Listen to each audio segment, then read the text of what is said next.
Ooh, welcome back, gamers, to the Experience Points podcast. And on this July 5th episode, 2020, we are going to be chatting about the Assassin's Creed. Wow. Alrighty then! AC. Gone 1 week and you're already... The show notes, oh my god. Okay, on the show notes it says AC update, and AC has always in my mind meant Assassin's Creed. So, let's try that again. On this episode, we're going to talk about the Animal Crossing, there we go, update that came on July 3rd. We were supposed to have a little summer block party episode, and that was going to be this week's episode. But I got myself a new Switch, and I did a dumb move, and I lost my AC info and my data, so everything got deleted. So that's going to have to wait for another day. We're also going to chat about accessibility in games and the importance thereof. Also, we're going to talk about non-gamers playing games, and I have a little story about that. And stay tuned. Boy. And stay tuned to the end so we can chit chat. So you guys can see the Blackout Really challenge. are Really am rusty. I was gone last week, so it's been a He's minute. thinking about an Animal Crossing Assassin's Creed crossover. That's a mouthful. Assassin's Creed Animal Crossing crossover. Oh, dude, I would love a little hoodie and a little blade just stalk my freaking villagers. Oh Lord! That'd be so cool. I bet one of our friends on Facebook would create that for you. Nice, but they could. I'll All have to right. ask her when you view her island. Okay, I most definitely will. All right, this week in gaming news, the Animal Crossing update hit for July 3rd, and it allowed us to swim and dive deep for some sea creatures. And have you guys checked out the update yet? I have. not. I'm very underwhelmed. Kevin, you haven't? Nope. I've been playing Final Fantasy 14 more, I got you. and yeah, that and just doing stuff on Pokemon. I got you. I Eric, haven't seen you on Pokemon. what are your thoughts? Like I said, it's alright, but it's really underwhelming. Like, you're kind of limited to where you can swim at. I only did it because I already knew that the block party got canceled for them. I was all like, I might as well try it out, see what happens. It's just basically you can go into the water, and then like if you see a little shadow, you can dive underwater and you can get the items and stuff. But it really just feels like it's gonna be more tedious collecting. Can you dive without the shadow though? Yeah, you can dive about it. Well, it's not. They had it. I'm- It's not a new feature.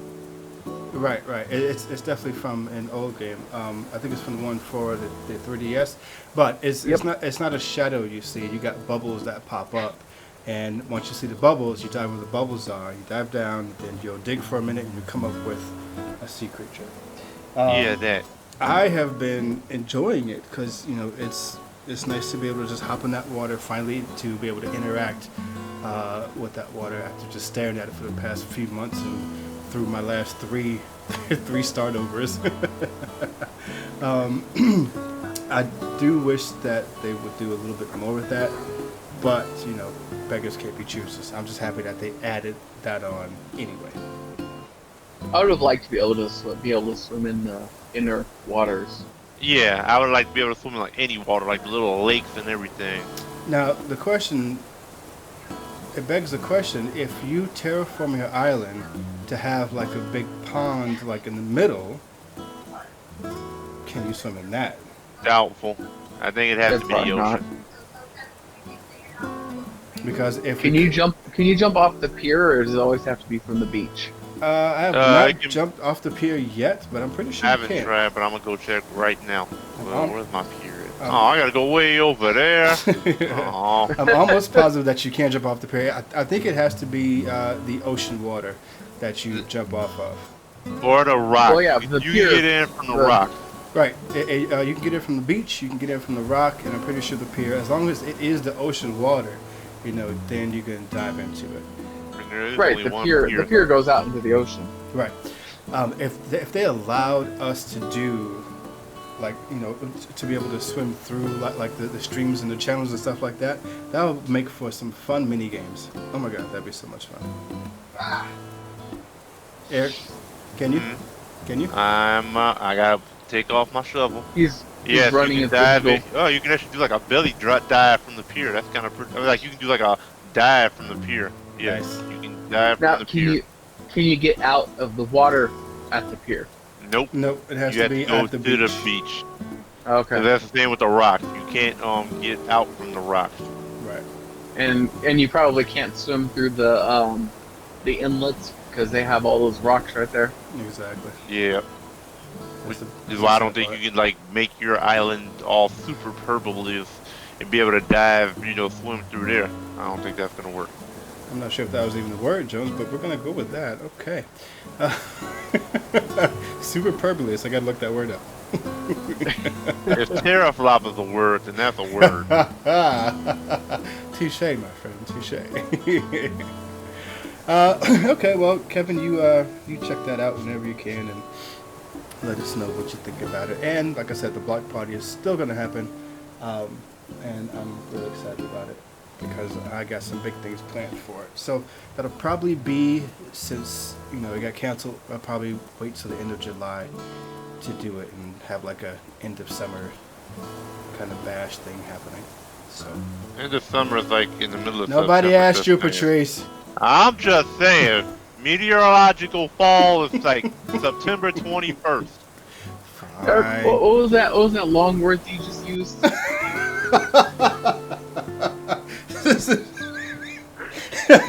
He can't even repeat it. He can't even repeat it. Superfluous. I don't remember. Superfluous? Superfluous or something. I don't remember what I said. Superfluous is delicious. It has a cape and you put it in your coffee. I'd say sometimes I feel Eric is superfluous. Whatever. Pretty sure it wasn't superfluous. It was like superfluously. All right. Okay. All right. That's. Actually, there's one more thing that I forgot to add on here. I'm going to add it right now. There's a VR game coming out. Well, it already came out. I believe on the 3rd. I think Friday. Iron Man VR. And I'm waiting for my freaking controllers to come in so I can play that damn game. I have not heard anything about it. I've not seen any reviews. I just want to experience it for myself because it looks amazing. You sell your controllers and rebuy them. I'm not going to talk about that on this podcast. Anyway, Kevin, you have VR, right? I do have a PSVR, yes, but it's not plugged up at the moment. You have any plans on getting Iron Man VR? It hasn't really been on my radar. I don't know. I do have 2 controllers for it that I got a while ago, but I haven't really tested them out too much. Like I said, I got the VR because I thought it had some pretty cool options on there.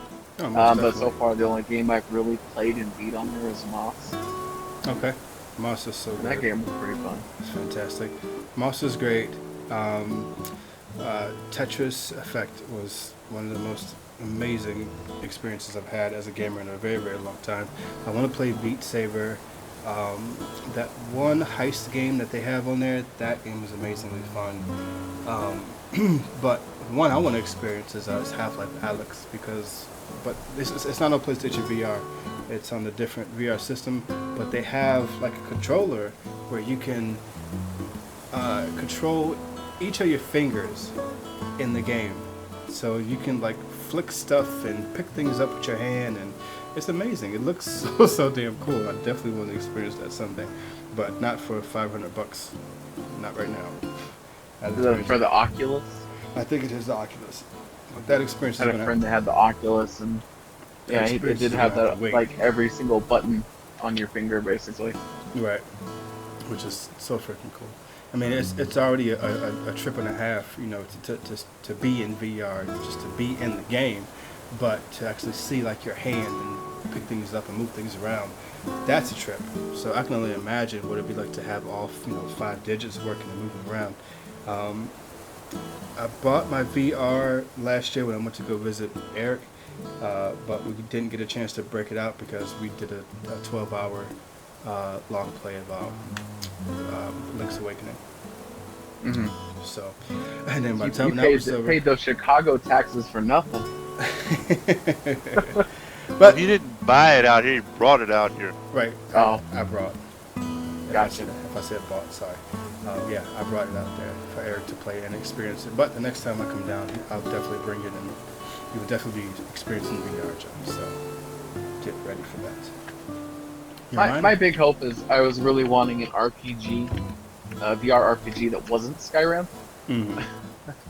and I haven't really seen anything on the PSVR at least. But there's a couple of RPGs that are out, but they're not your traditional RPG. And see, when it comes to first-person RPGs, I don't consider that an RPG. You know, just from my book and my standards. But I mean, there's one called Gollum that's out, and there's a few more out there that definitely would be considered RPGs. But not, like I said, not the traditional RPGs. So. Anyway, all right, so moving on to the open discussion. We're going to chit-chat about accessibility in games. I just played and beat Last of Us 2. I'm going to do a review with Apocalypse, a.k.a. Juanito. And when he beats the game, him and I are going to chit-chat about it and do an open discussion / review. I will go on record in saying that is probably a damn near perfect video game. It's insane the amount of things that they do in that game. They push narrative, they push graphics, they push the experience of being in that world and just immersion all around. But something else that they do that was brought to my attention, because when I first played the game, whenever I start up a new game, especially an action game, I go to the difficulty settings to see what they got with that going on, and you know, the normal catch with that is just it's always, you know, easy, medium, or hard, and then of course nowadays they have, you know, the super hard or mega apocalypse mode. It's just unnecessarily hard, but that's just to challenge those people who just want to be challenged, you know, for no reason. But this game, it really pushes the accessibility factor when it comes to gaming, and it seriously set the standards for all gamers, for all game developers to include people who are differently able to play games. Because I mean, You just say differently able. that is the correct term for it. Differently able, not handicapped. Differently able. Okay. People with vision impairments, like you, Jones. I love you, but it is true. You know it. Hey, don't worry about that. No, just listen. Just don't get offended. Just listen. They have a ton of accessibility options for that. Like they have high contrast for people who have lost, you know, a lot of their sight. They have text-to-speech options for people, you know, who have decreased vision. And I was checking it out today. I'm actually going to do a short video at the end of our podcast and put it on there so you guys can see. But they have a text-to-speech option that allows you to customize the sound for everything that you do. Okay, and I was playing a little bit and I had it turned on. And there's, you know, in these action games, you can select what weapon you want. If I scroll over and I select the pistol or whatever, it'll tell me what I selected out loud. It'll say pistol. It'll tell me the amount of bullets I have, and it'll tell me the amount of bullets I have in my backpack or whatever. It's so freaking cool.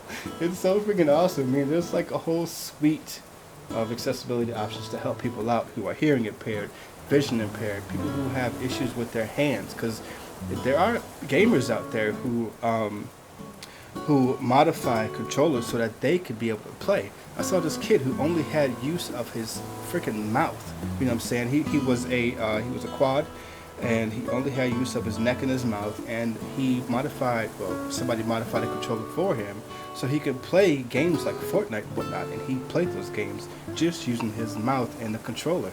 And it is insane what they're doing out there for the community to allow people to be able to play games. Kind of takes me back to that one guy who was blind that beat Ocarina of Time by using the sword against the walls to determine where he was. That's insane. I actually never knew that, but that is awesome, and that's just another example of, you know, why we need to be more inclusive when it comes to games. Because when we think about our experience, we have full use of our sight in our hands and our hearing and stuff like that. We don't have any disabilities, so we take that shit for granted. You know what I'm saying? Yeah, we They're- definitely take that shit for granted. But they're Yeah. definitely shut up, Eric. But there are definitely a lot of people out there who don't have use of half their body that are gamers. You know what I'm saying? And have been gamers for years, and they've been struggling with the games that they want to play just because it's not accessible. But, like I All I'm said- gonna say, if they do that for the Switch, I won't be mad. They need to do that for all Switch and handheld mode. Yeah, they definitely took advantage of a lot of these things here. So, do you guys have any memories of running across something that you found in the game's options that you thought was different or odd or weird or cool, as far as accessibility goes? Well, I know after a while, Final Fantasy 14, pretty sure it's in the options, they added inverse colors. Yes, for mode, Shadowbringers. so that you could change the colors. It inverses the colors so people with like color blindness can see it better. There you go. Though I feel that the original color is better because, the original is like a black mode while the other one is like white mode. I don't know what to call it. No, that's not what I'm talking about, Eric. No, what are you talking about then? Oh, let me look it up here. Basically, what he's saying is that there's different issues with the eyes that a person can have. It's not just you can't see. People have glaucoma and stuff like that, and they have issues with their peripheral vision. They have issues with colors. There's actually an option in Last of Us 2 that addresses color blindness. It'll make things like a bright red, or it'll turn the enemies bright red, and it'll turn the main character bright blue, so you can see where they are in the world. Right. And it's the same option for like the things that you pick up in the world. It'll brighten those things up too, so you can see, because this world is gorgeous in Last of Us 2, but it's also dark and gloomy a lot of times, especially when you're underground. So there's an option to make things brighter so you can see things where they are, so you don't miss any collectibles. You'll have to go onto your menu on Final Fantasy and check it out one time, Eric. It drastically changes it for us because we're not colorblind. Oh, now I do remember they made a mention about that. They were like, they were always making slight changes to bosses and stuff, but now I guess they did the whole thing with the interface later on. So I'm here. I'm on the one of the actual option screens for Last of Us 2 right now, and I'm just gonna go through a few of these things. You guys tell me what you think. And Eric, I know you're hardcore, and I know you like to play games without changing anything at all, but you gotta take into consideration that people have different levels of enjoyment when it comes to games. Like myself, being a 38-year-old gamer, when I was younger, I enjoyed the challenge, especially since there weren't like 1,000 games coming out in a week. You had the game come out that month or that year that you wanted to play, and you played that game for a year and you just enjoyed it and enjoyed every single aspect of it. But me being a father and a husband and a full-time employee, frontline employee, I don't have a lot of time to sink into games like I used to. Now I just want to go through and just enjoy the experience, like The Last of Us 2, because I play it for the story. I don't play it for the challenge of fighting off 15 enemies that are flanking me at one point in time. You know what I'm saying? It's exciting, yes, but I'd rather just go through the story. So with that being said, one of the first options is the difficulty setting, and it's not just easy, moderate, or hard, or whatever. You can actually change every single aspect of the challenge. One of the first options is to change the resiliency or vulnerability of the player that you're with, because at any given time you'll have another player that accompanies you in the game, and you can make them take less damage, you can make them take more damage, you can make them attack more. It's very reminiscent of some RPG stats. You know what I'm saying? And it's in certain RPGs, and what comes to mind is Final Fantasy 12, where you can make them. I'm pretty sure they did this in other ones too, but Final Fantasy 12, you can make your people like attack or heal or whatever. It's kind of along those lines. And the same thing goes for the enemies. You can make them like blind as hell. I was playing with this just past the weekend, and I put as passive and aggressive, and I put the passive all the way down, and I was standing literally right in front of the guy, and he was like, "Where are they? I can't find them. I don't know where they are." I was like, "Well, damn it, I'm right in front of you," but it was pretty interesting. But if that's the experience you want, you know what I'm saying, you can do that. Same thing for stealth and resources. I definitely turned up the resource meter, because this game is hard as hell if you keep the resources at normal. I mean, it is a survival horror game, so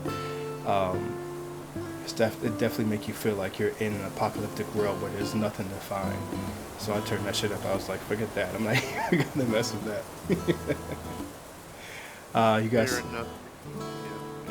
Yeah. So that's all. I mean, there's a lot more to it for sure. Like I said, I'm going to do a little short video later on to show the accessibility of this damn thing. But it was great to see a game set the bar for the future of gaming for all games that all games need to meet, because they seriously need to do this from now on. But we'll see. It takes time, it takes money, it takes effort. I'd say most games. Something like Dark Souls, no, that doesn't need to be hard. It was made to be hard, so it needs to be hard. Well, through the experience. hard for you is impossible for somebody else that has different abilities, though. Exactly. No, I'm not saying. And I'm not talking about. What I'm saying is, I'm not saying they can't put some of those particular options in there, like the things for the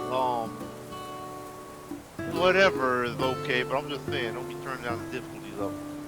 Bosses need to be hard as hell. Hence why I started this segment with a disclaimer for Eric. if it doesn't matter what game it is or what intent the game, was made for. If people want to experience it in a different way, that's just the way it is nowadays. You know what I'm saying? Right. That's why there's mods out, and and back in the day you had the cheat codes. You know what I'm saying? We used cheat codes back in the day, and that was the exact same thing. That was basically just an accessibility thing, just in a different way. That's all. I only use cheat codes to unlock cooler characters or to play Konami games. They're hard as hell. So you admit that you did lower the difficulty for some games. Only live, like sometimes you needed extra live. Mainly Contra. Definitely needed extra lives. I won't even deny that. Exactly. I'll be the first to admit that I beat Final Fantasy VI. Well, it was 3 on the Super Nintendo, but I beat that so many times that when I got my hands on a Game Genie, I used it so much to make the game different, just to give myself a different experience. Oh yeah, that was definitely a great game. I played it on my PC as an emulation. And I had the ability to fast forward and rewind and do all that stuff. So I definitely used that to my advantage to experience the game, because I just wanted to experience the story. I didn't care about going out and finding, all the stuff and all the extra armor and final weapons. No, I didn't care about that. I just wanted to experience the story. And I did that in a weekend. I started on Friday and I beat it on Sunday. And it was a great experience because I love that story. That's one of my favorite Final Fantasy games. Yeah, I would do things like give Sabin and Edgar the special ability from Banon and Leo, so shock and health, and then I gave Gao a fight command, and I would sacrifice the item command for all of these because you can only have so many commands on there. Edgar's my boy. Edgar. Great character.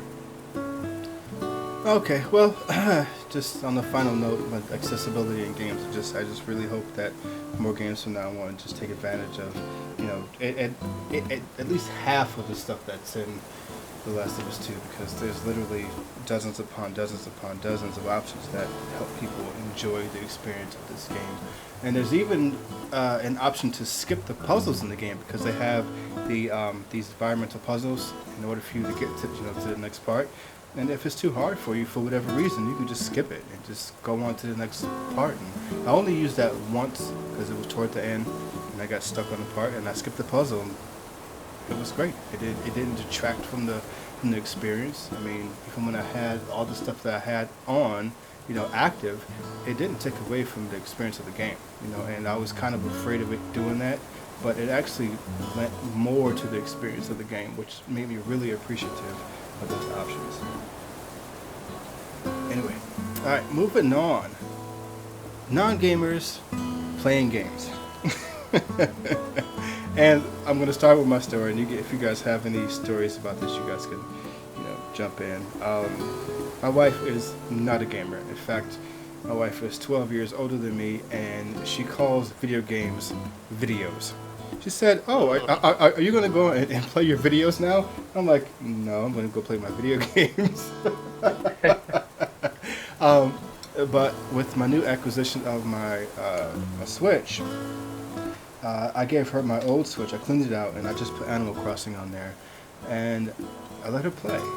And it was very, very interesting to watch a non-gamer play a game, even one as basic as Animal Crossing. But the first night, she was so hooked that she stayed up until 1 in the morning, which she never does, playing Animal Crossing. And this is a woman who goes to bed at 9 o'clock every night.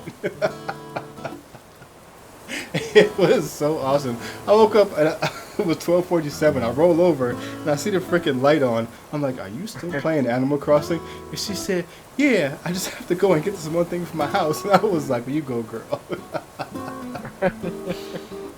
But it's definitely been a learning experience for me, and because she doesn't know how to use the analog stick, and she doesn't know where the buttons are by memory. She has to look down at the controller and she has to see where things are, and she can't position herself in front of her mailbox, just to get the mail every time. It's taken her time. It's been 2 days now that she's been playing, but she's definitely getting the hang of it, and it's actually a joy to see a non-gamer get into a game as much as she has.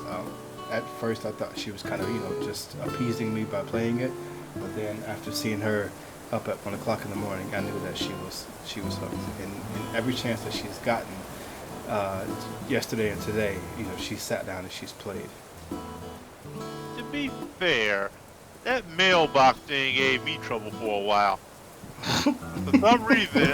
What? Really, Jones? No, like not getting in front of it. Like every time you try to use the mailbox, you freaking use your like your net or your freaking shovel on accident because of weirdness. Okay, I have never had that happen. And 2, put away your items before you go to your mailbox. That's just... Yeah, no. I'm using my items all the freaking time. I ain't about to put my stuff away just to go to the mailbox. No, it should be easier access. Don't tell me to put my he's an angry elf. Put my damn shovel away. My only issue I've had with Animal Crossing is when I'm going to go use the shovel or the terraforming to dig or build or whatever. That's a pain in the ass. And I'm aiming in one direction. Yes. Yeah, and my character decides he wants to turn around and go the other direction. And I'm like, really? That, my friend, is called Joy-Con drift. That's a no, it ain't. That ain't drift. That's just Animal Crossing booty. Because I got a brand spanking new Pro controller, and I have the same problem. Don't be trying to blame it on Pro controller. No, that's faulty. They even have videos of people talking about they have the issues with that. No, I think that it's is just Animal Crossing faulty program. He has to finish his rant, Kevin, before you start talking. Yeah, sorry. I should have known better. I think it's sensitivity in the game, because a lot of times when that happens is it's also if I'm like running in one direction and I let go of the joystick, like all of a sudden he'll I'll let go of the joystick and then I'll hit the button to dig, and then most times not, he'll turn around and be like, I'm gonna dig behind me instead. Interesting. Well, I've never had that particular issue, but I have had issues with aiming at a particular spot and being like one spot over. But I mean, that's just natural when it comes to a game like that. You know, you have grids. No, trust me. this will work Listen. You have grids that are made up in the game where you can dig. It's basically like tiny little squares where you can dig. And if you're off the square, or if you're like right on the line, it'll go to one side or the other. So it's just how it works. It still works in this game, is all I'm saying. and the stuff that's happened to me is like completely different. Like that I can understand, but for my characters to turn a whole different direction. Yeah, that's just like, odd. Eh. That's definitely weird. Do you guys have any stories of non-gamers playing games? Not really good. Well, I guess you can talk about my hilarious sister, but this isn't really anything special. So, you know, my sister is not really a gamer, but she thinks that she's a gamer. So, like, we go to the arcade sometime, and we were playing, like, X-Men Children of the Atom. I don't remember she beat me, but she was definitely, like, beating the crap out of, like, some people just picking Iceman and mashing buttons. Like, she was actually beating people. Like, it was amazing, because she kept on doing, like, the giant ice cube special attack, and she was wrecking people. I'm like, what? That's funny. The very first time I ever played Street Fighter, I remember was in the arcade, and it was on the way home from my house. I would always walk past this arcade, and I would always look in and see people playing. And you know, I grew up poor, so I didn't have any money, so I would just watch. But I remember one time I found a couple of bucks, so I went in and played. And the first time I played Street Fighter, I was like, what the hell is this? And I saw this dude, I watched this dude for like 10 minutes playing with E Honda. So I decided to be brave and hop in and I played him. And I don't know if he knew what he was doing or not, because obviously it was my first experience with it. But all he did was spam the 100 hand slap with E Honda. And I had picked Chung-Li because I thought she was hot. And he kicked my ass so many times. I got so mad I walked out the arcade. I was pissed. Like, you jackass. Oh, I'm sure he knew what he was doing. Dude, That seems like what people would do. When I got the NES back when I was a kid, and I was playing Super Mario Brothers, the original Super Mario Brothers. You know, my mom was like super amazed that you push down and he ducks. Aha! Nice. That's hilarious. It was like, how is he ducking right now? This is so real. Poor baby. That was good stuff. Well, I mean, I definitely have other tales of people in my family playing games that aren't gamers, because me and my brother, we're definitely gamers, but I think with the rest of our family is not necessarily into games like we are. Trying to raise my son to be a gamer. He's actually playing Mario 3D Land right now. He's been playing for the past couple of weeks, and he's gotten actually pretty good at it. I'm very proud of him. That was my son's first game. Nice. He started at 1.5 years. Wow. And he would sit there and he was just so amazed at the beginning, because he would just make Mario jump off the ledge, and that brought him joy.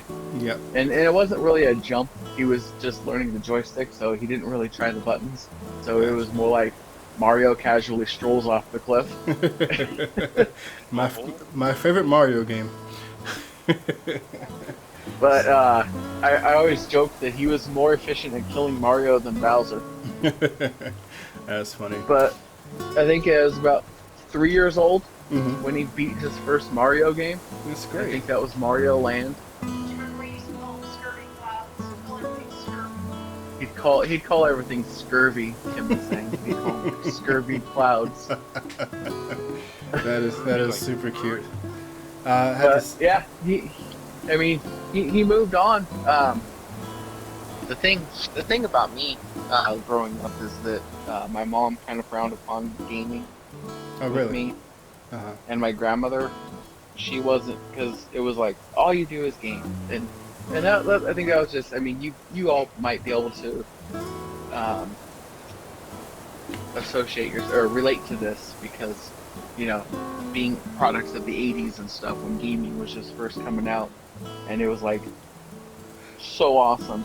And in high school, I would sit there and I was that kid who talked about gaming all the time during gym Hell class. yeah, that was me. And nobody else were like, oh, don't talk to him. He'll just talk to you about video games. No, luckily I had a nice crew of gamers. Right, and so most of my experiences with non-gamers was back then and mainly negative. Whereas nowadays, like, you know, the people that have stayed in my life or the people that I meet nowadays, they're all, you know, because gaming is a lot more accepted. Oh, most So definitely. new people I meet, they're like, "Oh, you play this? Yeah, I play this." You know, it's just standard stuff now. Oh yeah, it's definitely got its own culture now. Nerd culture is the best culture. Yep. All right, with that being said, we're gonna move on to our next segment, and it is This Week in Gaming History. And first up, oop, that was loud. First up on the list, let me get it to pop up, is Banjo-Kazooie for the N64. It was released in North America 22 years ago in 1998 on June 29th. I did not play Banjo-Kazooie back in the day, but I actually did a New Game Plus episode, I think it was New Game Plus episode, last year for Banjo-Kazooie. I found an emulator, and I played it, and it does not hold up. But I can look back in hindsight and see what would have been so awesome about that game back in the day. A lot of people say that this is the Mario 64 hashtag killer. No, definitely not the Mario 64 killer, but the game was funny. Had a lot of colorful characters. The writing was awesome. The platforming was different from Mario, especially with using Kazooie on his back to do a lot of his special moves. If I had played this back in 1998, that would have been amazing to me back then. Have you guys played this game? No, but I'm gonna remind you, you had me do the review you had me do the voiceover for your New Game Plus, and it actually felt like I was playing because, like, I was thinking about this not too long ago. Like, did I actually play Banjo-Kazooie, or was I just? I forgot all about that. I was like so into whatever I was doing, it felt like I was playing it myself. I think I'm gonna link that episode at the end of this episode so you guys can check that out, because that was funny as hell. Because Eric was doing like a pro voice mode with this thing. He did a really good job. It was actually pretty funny. Kevin, how about you? I've just seen people play it. I never really played it. I gotcha. Well, if you get a chance, check it out. It's definitely worth a check out. Next on the list that came out 21 years ago in 1999 for the N64 in North America is Pokemon Snap, the original. Now this is definitely a game that I played the crap out of. I don't remember how I got it, like most games back in the day. Maybe I rented it from Blockbuster a couple of times, but yeah, I definitely had a lot of fun with Pokemon Snap. I mean, I love photography, and and also too, I used to watch the old school cartoon back in the day. So.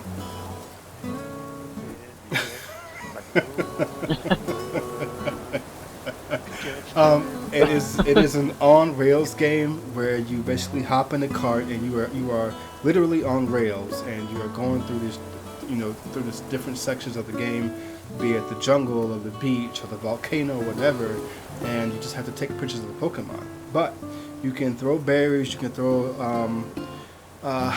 you can't throw Pokeballs, I don't think, but you can throw stuff to make the Pokemon in the environment like move or run, and they'll like unlock something else. So if I like threw a berry at a Pikachu and he ate it and it made him become electric, he could like shock something, and that would open up a whole nother area that would allow you to take more pictures of my Pokemon.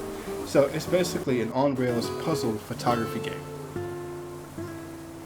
So Eric, I know you said you haven't played it, but Kevin, what? Excuse me?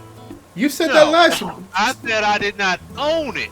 I definitely played the hell out of that game. I rented it. You You definitely. I insulted hope him. you didn't buy the game because the game was fun, but it definitely was not worth spending like $50 to buy it. But the game was definitely a good rental. I was so Pokemonish back in the day. Please don't say I didn't play that. I got every Pokemon you could catch or take a photo of in that game. Thank you very much. Even Mew. The legendary Mew is in that game.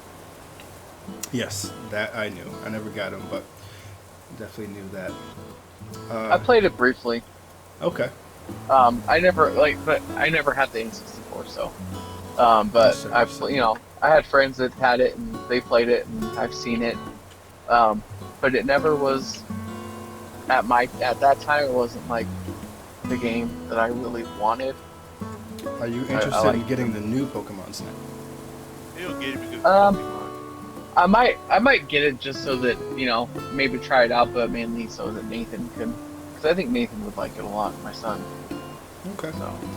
That sounds cool. Yeah, I'm definitely gonna get it without a doubt. Oh wait, no. Even though you didn't do the photo thing, the Pokemon Sun and Moon. Shame. I did do it. I told you I did it a couple of times, but that was it. I didn't find it interesting. On the 3DS, yeah, you got a small screen and it's just like blah whatever. Yeah, it's really annoying when you have to move the screen around and then it's like you move. It's like you think you got the perfect picture, then you actually like breathe and move a little. Then it's No breathing during photography. That's a rule. All right. Next on the list is a little game that released for the PlayStation 22 years ago in 1998 in North America. It is Grand Theft Auto. That looks like that's the top-down one. It is a top-down one. Grand Theft Auto 1. Grand Theft Auto 1 and 2 were the top-down versions of games. I didn't play it until later on in my life. I probably played it when I was like in my mid to late 20s, but I had a damn good time with this game. Also, too, I got the one for DS, the Chinatown Wars, and that was pretty much the exact same concept of the top-down. I love RC type games, like from back in the day when it was top-down and you ran the RC track, and that's exactly what this felt like to me.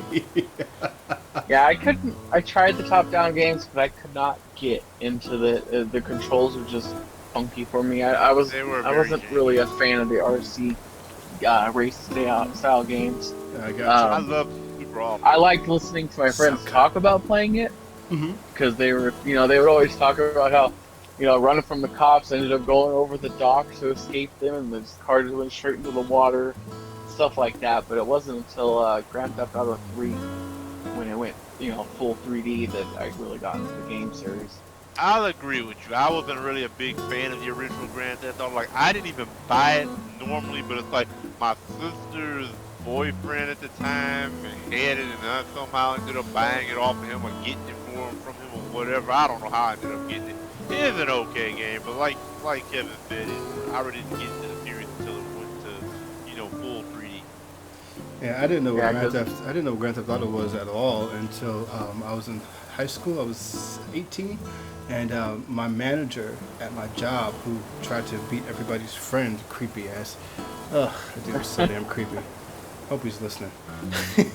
Wow, why do you want to? Because it's creepy stuff. Okay, I'm not gonna get into it now. I'll tell you guys the story after the show. But he's creepy. Anyway, he brought his copy of GTA 2 to work. GTA 3, sorry, to work.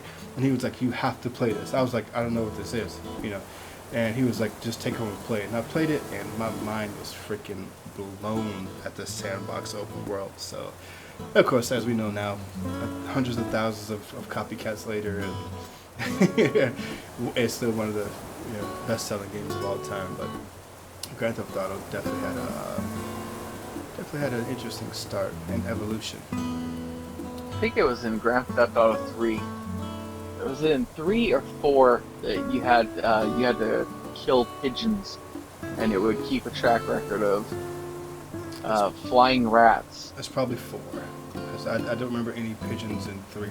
I played 3 like I played Mario 64 back in the day, and I played it non-stop, so it had to be 4. Sounds like a Because there was this one specific jump ramp that was an insane jump. Mm-hmm. So whenever you did this jump, it would put you in a cinematic, Mm-hmm. view. Yep. And I was on a motorcycle, and I had just dropped a grenade, like right behind me at the start of the ramp. So I'm going through the cinematic view, and I got this explosion just going off in slow motion behind me. And then all of a sudden, I get the words that pop up and say, "You killed a flying rat," and I'm like, "What?" There's a lot of epicness that happened in that damn game. Vice City is still one of my favorite games of all time. Because I'm a huge 80s kid, so. And of course, they didn't have screen sharing on that, so you couldn't really record it and find out and share this later on. Those memories Like are all in our head. We would get together every Friday, and I think one of the times I went up I took about 20 minutes to climb this motorcycle up this staircase Oh, yeah. to get up onto this roof. And when I got up to the roof, I went a little bit too far and just fell down. Oh. And it was just so anticlimactic. I was like, oh! Ton of epic fails in that game, too, but that's what made that game that game. Yep. Alright, next on the list, it's actually not in order, but I'm going to say the previous one for last. It came out 8 years ago. Ah, yes. Yes, for the 3DS, Theater Rhythm for Final Fantasy Theater Rhythm. It's a tongue twister. I keep wanting to say Theater Rhythm Heaven for some reason. I don't know why. I have part 1 and part 2, and these are two of my favorite, little music games for the 3DS, and I played the crap out of these damn games, and I played them nonstop until I beat them, and they're so much fun. It just, you put on some headphones and you just turn up the music and you just fight the bad guys to music, and it's just so much fun. I played the demo. Okay. Never played. But I never bought it. It seemed interesting, but it was the character style, the artwork. I really like the character artwork. I'm a huge fan of chibi style things. I know it's not chibi, but it's chibi-ish. So that is definitely up my alley. They look like Animal Crossing villagers dressed up as Final Fantasy characters. No, right? Hence the first crossover: Animal Crossing cross Theater Rhythm Final Fantasy. That'd be epic. They really do, though. Oh my god, it's so creepy how much they look like the villager. Except for Shantoto, she still looks like a Taru. There you go. All right, last game on the list. It came out 23 years ago, 1997, for the N64. Jones, you care to venture a guess? Wait, what? Came out 23 years ago, 1997, for the Nintendo 64. And there's one game that we played a hell of a lot of together, and separate. But it wasn't Mario. Hey. There we go. It is Star Fox 64. I would have figured it out because I was going through my math. Yeah, that's right. I do remember getting out of hot summer months. The thing that blew my mind about the 64 is that you could play 4 players with it, and the fact that me, Eric, my friend Trey, rest in peace, and his cousin Alex, we would all just sit down together and we would play Star Fox, we'd play GoldenEye, we'd play NBA Jam. Oh my God, did we play NBA Jam? What was some of the other ones, Jones, that we play? That was actually NBA Hang Time. NBA Hang Time, okay. I remember playing Mario GoldenEye Kart with some 64, friends. GoldenEye, Perfect. You might have been around the Perfect Dark era. I wasn't around for the Perfect Dark era. There's always the one really tall guy on GoldenEye that you could play as, and you'd see other people playing him, and you'd go into like ducking mode with that character, and you just see him gliding, like he's like sit there on his knees. Oh yeah. And he's just gliding around, creepy. Yeah. That's exactly how all the characters work. I remember this one time we were playing GoldenEye, all 4 of us, and it came down to me and Eric, and I had a character named Odd Jobs, and Odd you can't beat Odd Jobs. He remembers. Odd Jobs is a freaking midget, and I had the golden gun. Oh God. And Eric, and it was a golden gun match, and Eric thought he had me cornered. Okay, I was facing the wall, and and I knew Eric was gonna shoot, so I ducked down. I did a 180 spin, and I shot him. The freaking room blew up. Everybody went crazy. That was one of the most epic kills in history. It was so awesome. Eric literally screamed and walked out the room. Oddjob is like the equivalent of a legal cheat code. It was so freaking awesome. Duck with that character, he just pretty much inside the ground. Exactly. But getting back to Star Fox, yeah, Star Fox. I love the original for the SNES, and the one for 64. Just man, they did so much more. Astronomically better. And I'm so hoping that they bring back the original format for the Switch at some point in time during this life cycle, because this game could be insanely gorgeous. Have you guys played? Oh, crap, I'm drawing a blank. You're talking about the remake of Star Fox 64. No.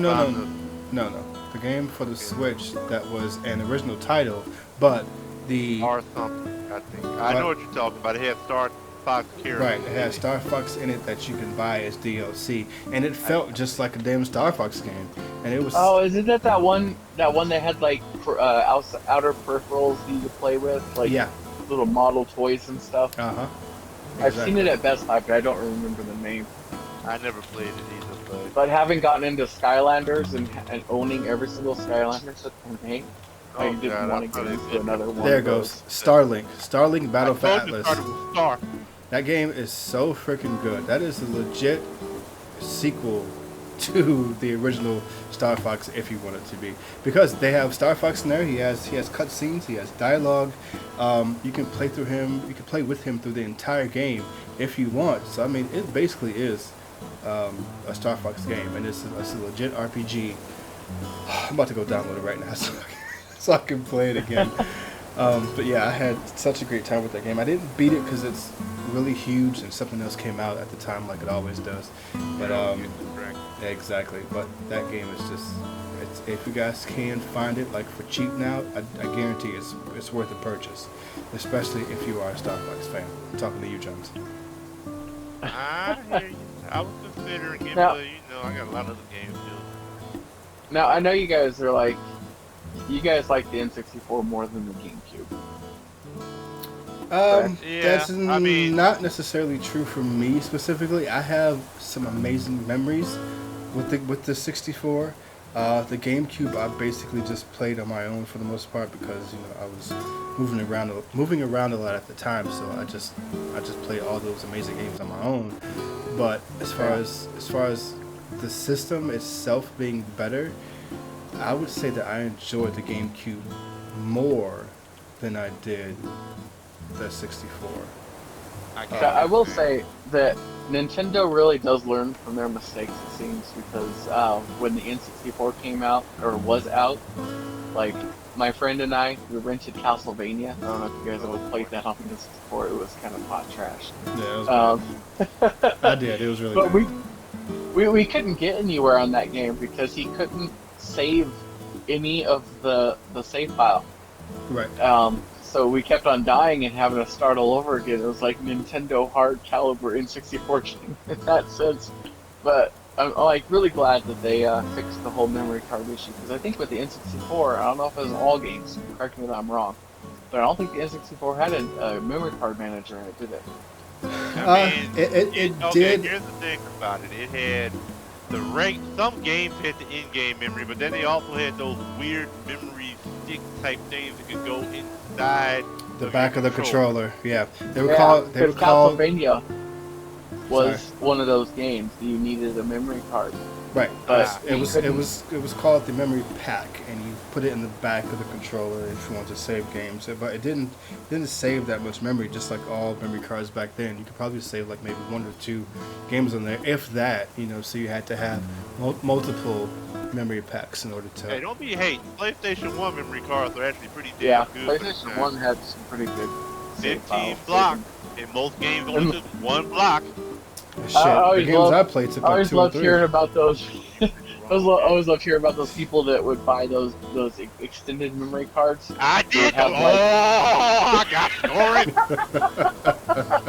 And it usually ends with me going at that thing with a hammer.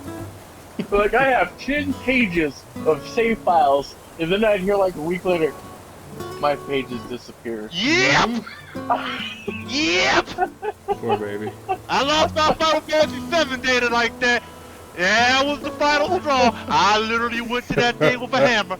I went after that thing with a hammer. I believe it. I did. I rage. Meanwhile, I was the one that would sit there and have like only official PlayStation memory cards from Sony, and I had like I think like 5 or 6 of them. Oh, I got like 6 of those bad boys. Yeah, I learned my lesson. Well, I do not buy non-licensed crap anymore, unless it's like literally stuff that can only be gotten non-licensed, like my fight stick. Hashtag Mad Cats. That was my biggest issue with the N64, based off of what I experienced, was that like the games that required a memory card, you couldn't delete the save data unless you had that game. So if you had a game rental and you forgot to save that, then you're pretty much screwed unless you rent it again. That was always the bad thing about renting games, because it did have a I believe if you turned on the console and held a button down and didn't actually have a game in it, it would have some sort of a memory function where you could actually do because my friend Andrew, we couldn't figure out. We were just trying to play Castlevania. That's all we wanted to do, play some Castlevania. And it was like, you don't have enough memory card space. And we're like, what? And we were just looking through it like all over the place, and like not one time we were able to find any way. Like I said, I'm pretty sure you could. I'm pretty sure you actually could. It's quite possible. Just a quick little side thing before we hop off. What was the last game you guys remember renting? Oh god. Well, if we're including stuff like GameFly, then it was actually that Star Fox remake that was on the Wii U. Yeah, does GameFly count? Yeah, sure, of course. Or are you talking about brick and mortar? No, if it's GameFly, then probably one of the last. I think it was No Man's Sky. I rented that last with GameFly because they were like, come back to us for $1. I got you. So. Well, the last game I remember renting, I think it was back in '96 or whatever. I rented with a friend of mine. I had $2 for the week for my allowance, and my friend had came over and he was like, "Come on, man, I would like to go and rent the Ninja Turtles tournament game for the Sega Genesis." Oh god! I was like, "Really?" He was like, "Yeah, come on, let's go do it." I'm like, "Dude, this is my money for lunch for the week." He was like, it's okay, let's go do it. So I gave him the peer pressure. Oh, hell no! I gave him the peer pressure, and I rented that damn game, and it was so bad that after 20 minutes, I picked it up, and I just took it back to the store. I was like, I need you to give me my damn money back right now. And he never gave it to me, you jackass.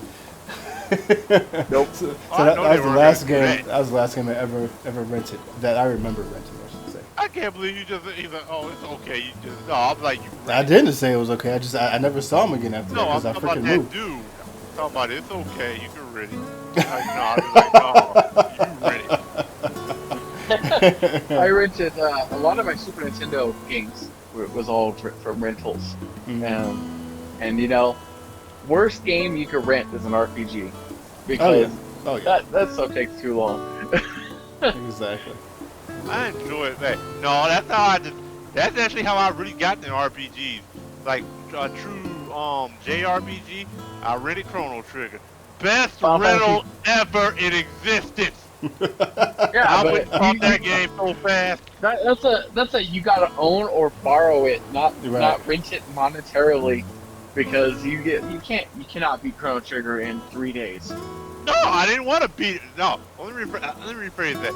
I just learned how good the game was after that. I didn't care that I didn't beat it. I can tell you exactly what I made it to. I made it to Magus' castle, but I didn't get to fight Magus yet. Like, I think I fought Flea and Ozzy, and then I just had to take it back or something like that. But then I went and bought that game like that day for week.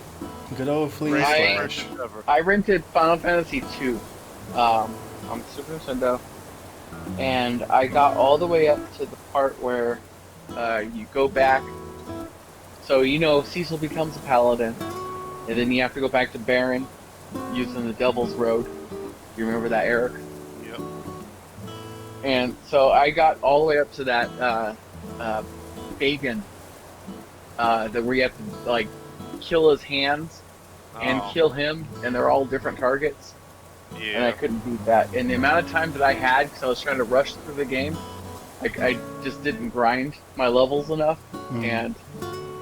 and so yeah, RPGs plus rental, not a good mix. Just buy it.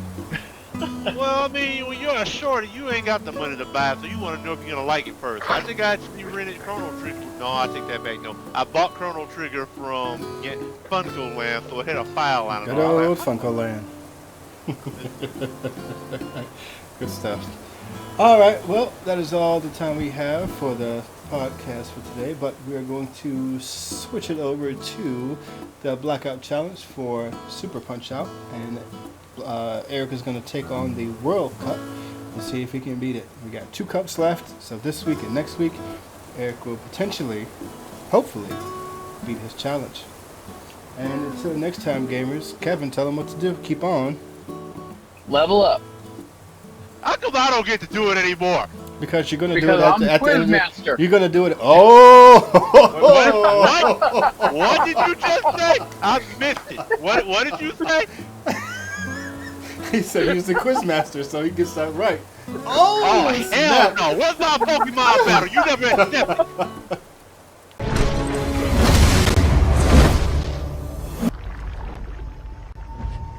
Alrighty then. All right, and I caught the ball and we are here. We are back at the Blackout Challenge, and we're going to see if Jones can beat the World Cup in Punch-Out, Super Punch-Out. Oh, yeah. Where's my hand at? Oh, it's this one. Okay, there it goes. Got a clap for you. Oop, I need some sound. Hold on. There we go. Sound will be nice. There we go. All right, Jones, it's all you from here. Oh, boy. It's time for the World Circuit. Any little factoids you got along the way, or any little stories that you want to tell along the way, please do so. Sure. If I can think of some, I will. I could Blackout have Challenge. sworn we beat that damn world circuit. World Circuit. Yeah, Red Ryan! The racist. You just know that dude lives in a freaking trailer somewhere. Yeah. Smacking his wife around. Shut up, bitch. I've never gotten this far before. Oof.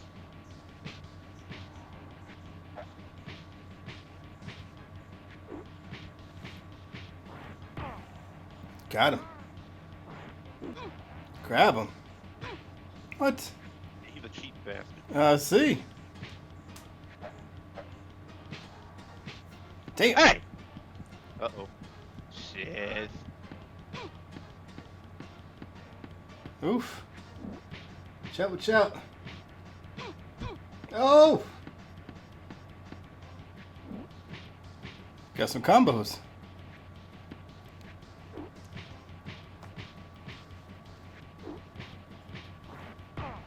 Got him. Watch yourself. Timing is very important. Got him. Nice. 1, 2. Oh, damn. He got most of his life back. Oh! Go, Jones. Go. Go. Go. Go.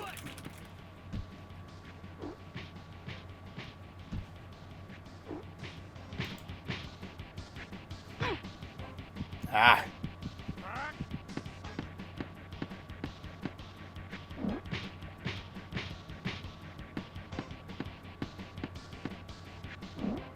Nice. You got this pattern down packed. That's for that part.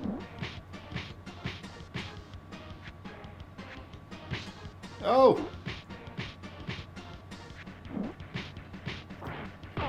Got him.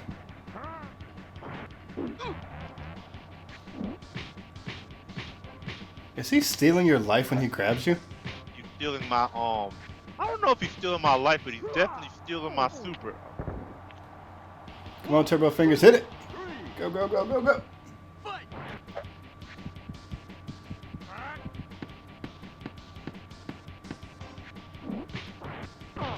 Nice. Damn it! Yep, he's definitely stealing your life. That's hilarious. I didn't know you can do that in this game. There you go. Yeah, stay down. He's out. TKO.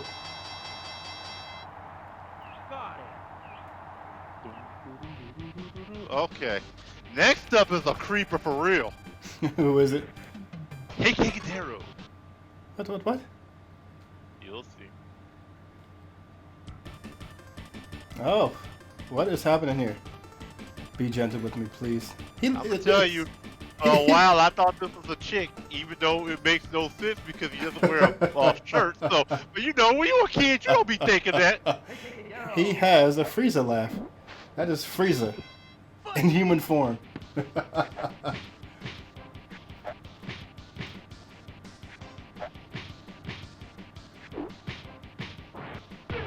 Nice.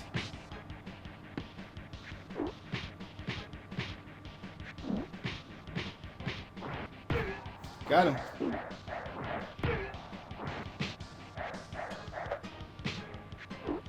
Careful.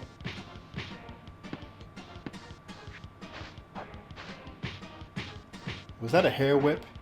Yup. 1, 2, 3, 4, 5, fight! Damn. Oof.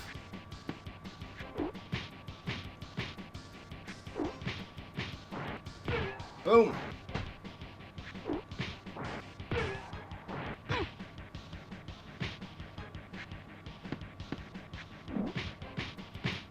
Nice. 1, 2, Kangaroo 3, man. 4, fight! Damn! Keep hitting you with that right.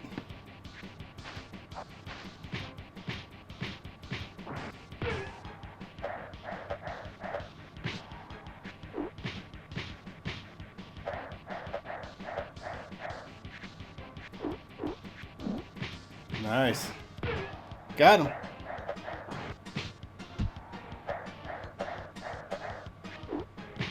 There you go. He's just annoying. Piece of cake. Pizza cake! Stiff right to the jaw. The next one is what nightmares are fueled from. 2 more to go. I remember Sandman was freaking... I remember this fool, and I remember that damn Welcome! music. Now let's get this show on the road. Why is his mouth so big? What is happening? Cause he's a bad clown. He was 400 pounds at 27. He's basically the reskinned bear hugger if you remember him from earlier on. I do. Order. Oof, right.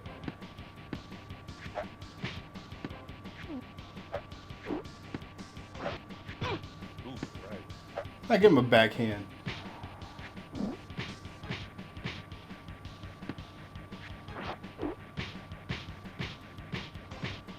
They need to re-release the one for the Wii on Switch. That'll be fun. No!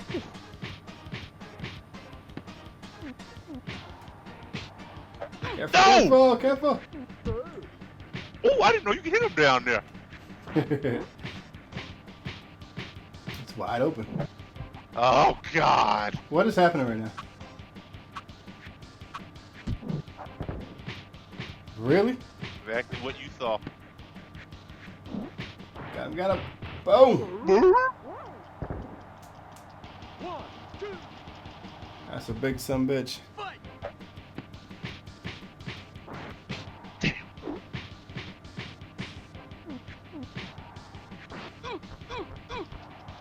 Ah.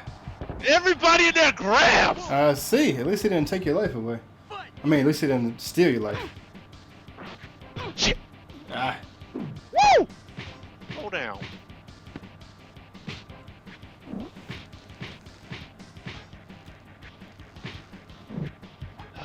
There we go. That was the easy one. Yeah. Got it. 1, 2, 3, Showtime. fight!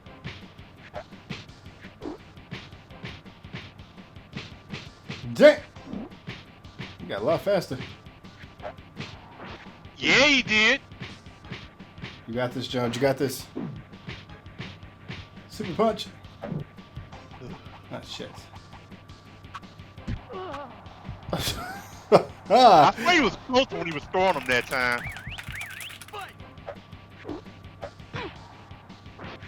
Shit! Woo! Ah! We got a Homer scream out the deal, folks. That's that makes it all worth it. Too close. No more to go.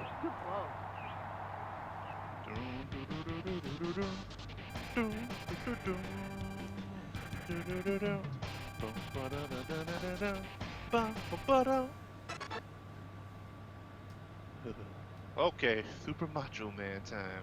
Oh, really? That's right. Nice. You know, from being a wrestling fan, when I heard of Super Macho Man, I'm like, what? This fool is not 28 years old with all that damn gray hair. What the hell? For real? He looks old as hell. I don't know how he's 28. They need to switch those numbers around. He's 82 is what he is.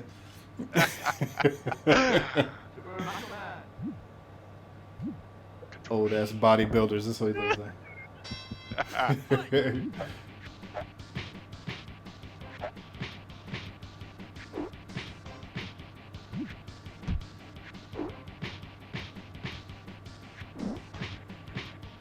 Hmm.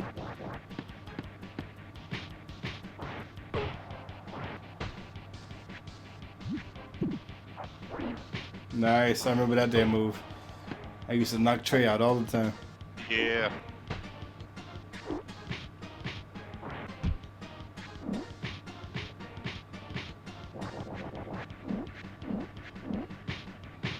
Got him. 1, 2, 3, fight!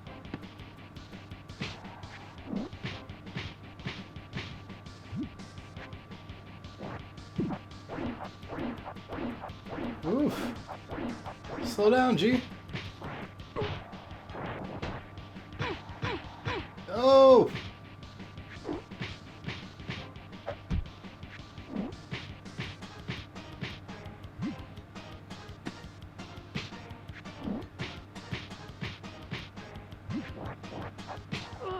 Ah. Too many exercise programs. Fight!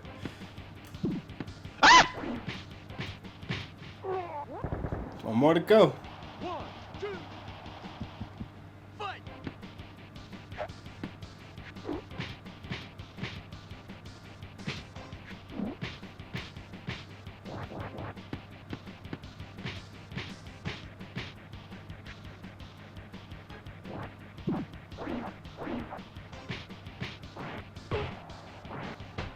You got this.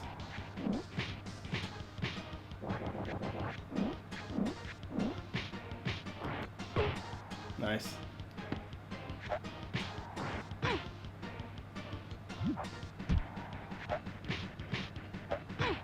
Oh shit. Easy That was an victory. anticlimactic finish. That's all good. 5, Right on. right on! Nice. Woo boy. All right. Good job, Jones. Yay. All right. So what circuit is next? Special Special. for next week, and who's all in the special circuit? We have Narcissus Prince. I remember him. I remember him. Yes, Narcissus Prince is a pretty boy. He gets mad if you punch him in the face. Boy Carlos should be the true final boss of the game. The old Japanese man from Hong Kong with the damn stick jumping around like a damn ninja. And And then then we have the Bruisers, Rick and Nick. I remember those two fools. Yeah. Very nice. All right. Join us next week when Eric finishes up his Punch-Out challenge, Super Punch-Out challenge. And as always, gamers, keep on... Eric? Leveling up. That's right.